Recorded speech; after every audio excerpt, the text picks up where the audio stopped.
तत्वदर्शी जिज्ञासुओं को, सभी ज्ञान प्रेमियों को, सभी प्रबुद्ध जनों को, सभी गीता प्रेमियों को मेरी ओर से और मेरी संस्था डूअर्स पैराडाइज फाउंडेशन की ओर से सादर जय श्री कृष्ण। अभी तक हम वर्तमान युग में आध्यात्मिक चिंतन की श्रृंखला के तहत गीता के चतुर्थ अध्याय के श्लोक संख्या 18 तक की व्याख्या कर चुके हैं और अभी हम 19वें की व्याख्या कर रहे हैं। यहां तक भगवान श्री कृष्ण ने अर्जुन को यह सब समझाने का प्रयास किया कि कामना और संकल्प रहित आचरण वाले ज्ञानी की क्या खूबियां हैं और उसकी प्रशंसा की। और यहीं से 19वें श्लोक की वो व्याख्या में हमको आगे समझाना चाहते हैं, क्योंकि पीछे के श्लोकों में कर्म, अकर्म और विकर्म स्वरूप जानने के लिए प्रेरणा दी और कर्म और अकर्म को तत्व से जानने का फल बताया।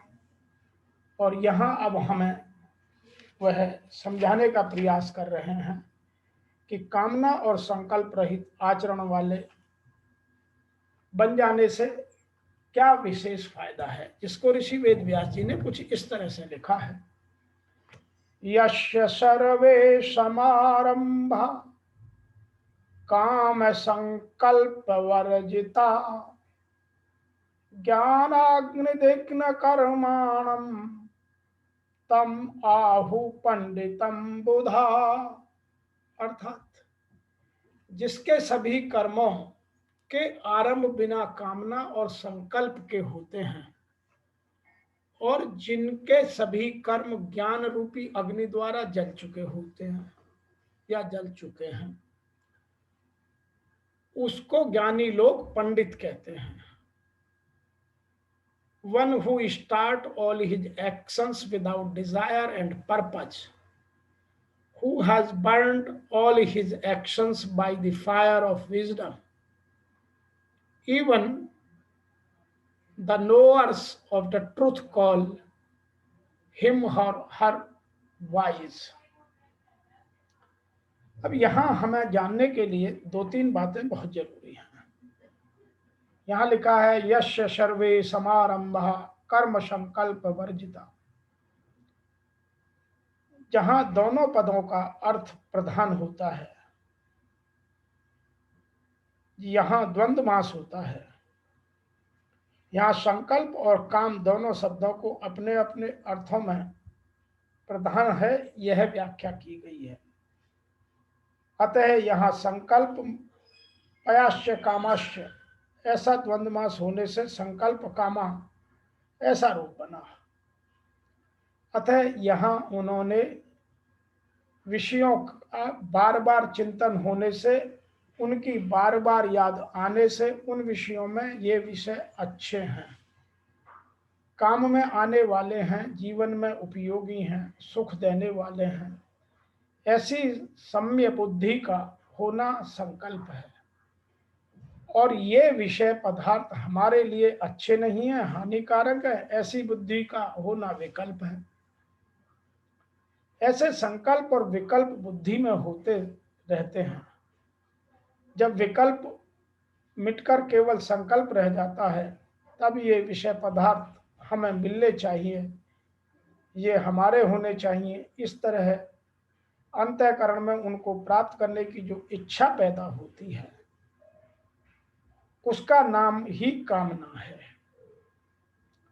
कर्मयोग से सिद्ध हुए महापुरुष संकल्प और कामना दोनों ही नहीं रहते, अर्थात न तो कामनाओं का कारण संकल्प रहता है और न संकल्पों का कार्य कामना ही रहती है।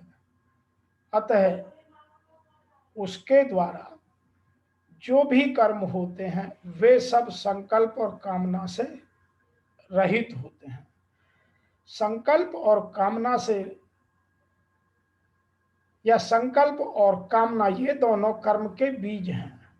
संकल्प और कामना न रहने पर कर्म अकर्म हो जाते हैं, अर्थात कर्म बांधने वाले नहीं रहते। भगवान कहीं पर संकल्पों का और कहीं पर कामनाओं का और कहीं पर संकल्प तथा कामना दोनों का त्याग बताया है। अतः जहां केवल संकल्पों का त्याग बताया है वहां कामना, और जहां कामनाओं का त्याग बताया है वहां संकल्पों का त्याग भी समझ लेना चाहिए, क्योंकि संकल्प कामनाओं के कारण है और कामना संकल्पों के कारण है। तात्पर्य यह है कि साधक को संपूर्ण संकल्पों और कामनाओं का त्याग कर देना चाहिए। अब यहाँ एक उदाहरण से समझाने की कोशिश करते हैं। किसी भी मोटर गाड़ी की 4 अवस्थाएं होती हैं। नंबर 1, मोटर गैराज में खड़ी रहकर इंजन चलता है और न पहिए चलते हैं। नंबर 2, मोटर चालू करने पर इंजन तो चलता है पर पहिए नहीं चलते हैं। नंबर 3, मोटर का वहां से रवाना करने पर इंजन भी चलता है और पहिए भी चलते हैं। और नंबर 4 स्थिति, निरापद ढलवा मार्ग आने पर इंजन बंद कर देते हैं और पहिए चलते रहते हैं। इसी प्रकार मनुष्य की भी 4 अवस्थाएं हैं। न कामना होती है न कर्म होता है। नंबर 2, कामना होती है फिर कर्म नहीं होता। नंबर 3, कामना भी होती है और कर्म भी होता है। नंबर 4, कामना नहीं होती पर कर्म होता है। और मोटर की सबसे उत्तम स्थिति या हमारे मन की सबसे उत्तम स्थिति अवस्था नंबर 4 ही है कि इंजन न चले, पहिए चलते रहें। यहाँ जो समारंभ शब्द आया है इसका भाव यह है कि कर्म योग से सिद्ध महापुरुषों द्वारा हर एक काम को सुचारू रूप से संगोपांग तथा तत्परता से किया जाता है। यहाँ और भी 1-2 बातें समझने की हैं। वास्तव में शरीर और क्रिया दोनों संसार से अभिन्न हैं, पर स्वयं सर्वथा भिन्न होता हुआ भी भूल से इनके साथ अपना संबंध मान लेता है। जब महापुरुष का अपने कहलाने वाले शरीर के साथ भी कोई संबंध नहीं रहता, जैसे संसार मात्र से सब कर्म होते हैं ऐसे ही उसके कहलाने वाले शरीर से सब कर्म होते हैं। इस प्रकार कर्मों से निर्लिप्तता का अनुभव होने पर महापुरुषों के वर्तमान कर्म नष्ट नहीं होते, प्रत्युत संचित कर्म भी सर्वथा के लिए नष्ट हो जाते हैं। प्रारब्ध कर्म केवल अनुकूल या प्रतिकूल परिस्थितियों के रूप में उनके सामने आकर नष्ट होते रहते हैं, परंतु फल से असंग होने के कारण उनका भोक्ता नहीं बनता, अर्थात किंचित मात्र भी सुखी या दुखी नहीं होता। इसलिए प्रारब्ध कर्म भी अस्थायी परिस्थिति मात्र उत्पन्न होकर नष्ट हो जाते हैं। यहाँ लिखा है तमाहु पंडित है बुधा। जो कर्मों का स्वरूप त्याग करके परमात्मा में लगा हुआ है उस मनुष्य को समझना तो सुगम है, परंतु जो कर्मों से किंचित मात्र भी लिप्त हुए बिना तत्परता पूर्वक कर्म कर रहा है उसे समझना कठिन है। संतों की वाणी में आया है, त्यागी शोभा जगत में करता है सबको है, हरियाग्रस्ती संत का भेदी बिरला हुए। यहाँ तात्पर्य यह है कि संसार में बाहर से त्याग करने वाले त्यागी पुरुष की महिमा सब करते हैं, पर गृहस्थ में रहकर सब कर्तव्य करते हुए जो निर्लिप्त रहता है उसके भीतर के त्याग की कोई समझने वाला नहीं है।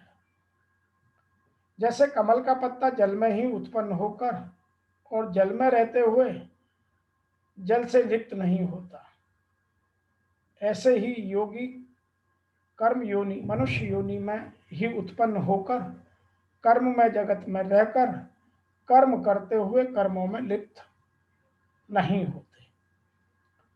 कर्मों से लिप्त न होना साधारण बुद्धि का काम नहीं। पीछे के श्लोकों में भगवान ऐसे कर्मयोगी मनुष्यों को बुद्धिमान कहा और यहाँ ज्ञानी जन अर्थात पंडित और बुद्धिमान भी कहते हैं। भाव यह है कि ऐसा कर्मयोगी पंडित भी या पंडितों का भी पंडित है। तो हमें यह जान लेना अत्यंत आवश्यक है। मैं यहाँ एक बात और भी कहना चाहता हूं कि जिस पुरुष के द्वारा संपूर्णता से आरंभ की हुई क्रिया